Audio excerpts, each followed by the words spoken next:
Ustadz Ana mau nanya, Ana nih udah hijrah nih yang nanya nih. Kita salah nggak sih deket sama mantan pacar? Kita salah nggak sih deket sama mantan pacar? Akrab sama dia, terus kita melakukan itu semua kayak orang pacaran. Ini garis bawahin ya. Terus kita melakukan itu semua kayak orang pacaran. Tapi kita sendiri nggak pacaran, kita saling kasih kabar setiap hari, ketemuan setiap minggunya. Tulisannya emang minggu, belum ahad. Perlahan nanti insya Allah diganti ahad.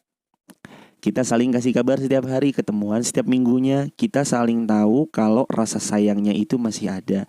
Tapi di sisi lain, Ana nggak mau balikan. Apakah itu Ana salah, Ustadz?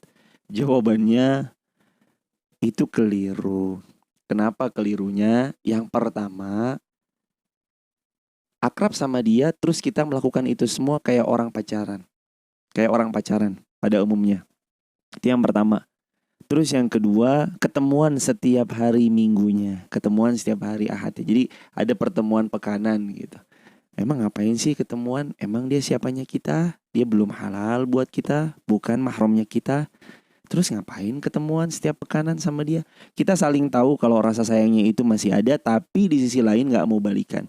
Kalau sudah tahu gak mau balikan, kenapa masih mempertahankan, terus kontak dia, kabar-kabaran sama dia, bahkan ada rutin pertemuan pekanan sama dia? Jadi saudaraku, terutama yang bertanya atau kalau ada yang case-nya sama, Nabi yang mulia SAW itu mandu kita semua. Lam arah lil mutahabbaini mislun nikah. Aku belum pernah melihat obat yang sangat mujarab bagi dua orang yang saling jatuh cinta mislun nikah, kecuali obatnya adalah pernikahan. Jadi kalau ngelihat kayak gini, kita ngerasa rasa itu masih ada di antara keduanya. Sama-sama masih suka, maksudnya mungkin kayak gitu maksudnya. Kalau memang masih suka, dua pilihannya. Tinggalkan atau nikahkan. Nah, kalau memang gak mau balikan, berarti kan udah tahu. Tapi di sisi lain, Ana gak mau balikan. Kalau gak mau balikan, tinggalkan. Kalau nggak mau balikan, jangan buka pintu yang menjerumus kepada kemaksiatan. Nggak usah lagi kabar-kabaran tiap hari. Nggak usah lagi kemudian chatting-chattingan. Udah malam nih, kamu lagi apa? Udah mamyum. Ini nggak usah. Ditutup semua pintu yang menjurus kepada arah sana. Terus kita harus ngapain dong, Us? Ya kalau memang bisa meninggalkan, ya silahkan tinggalkan. Jangan jalin lagi hal-hal yang menjerumus kepada kemaksiatan. Terus kalau misalkan hendak menikahi, maka silahkan datang langsung ke walinya. Sampaikan niat baik ingin berumah tangga. Kemudian atur jadwal, atur schedule. Apalagi mumpung pandemi ini masih rame. Ya ada keringanan lah. Bisa tidak mengadakan walimah secara banyak, mengumpulkan orang yang dalam skala besar, itu kan juga memangkas anggaran buat yang mau nikah.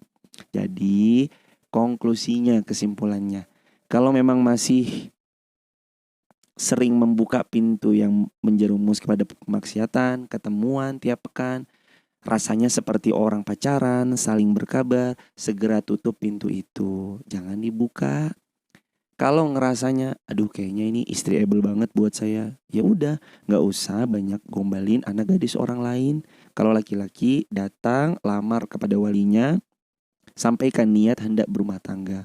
Tapi kalau misalkan yang bertanya adalah perempuan, maka jaga hati baik-baik. Kasih tulisan besar-besar di atas kepalanya, hanya untuk laki-laki yang serius. Jadi nanti laki-laki yang datang adalah laki-laki yang memang serius. Gitu ya, barakallahu fikum. Tutup semua pintu-pintu yang mengarah pada maksiat. Jadilah wanita yang mulia, mulia dunia, mulia akhirat. Tidak gampang dijamah oleh laki-laki yang tidak jelas, kecuali yang memegang tangannya dengan erat adalah suaminya kelak yang halal bagi dirinya. Barakallahu fikum. Tetap semangat. Kalau memang fokus karir dulu. Kalau memang mau menikah, semoga Allah permudah. Assalamualaikum warahmatullahi wabarakatuh. Barakallahu fikum.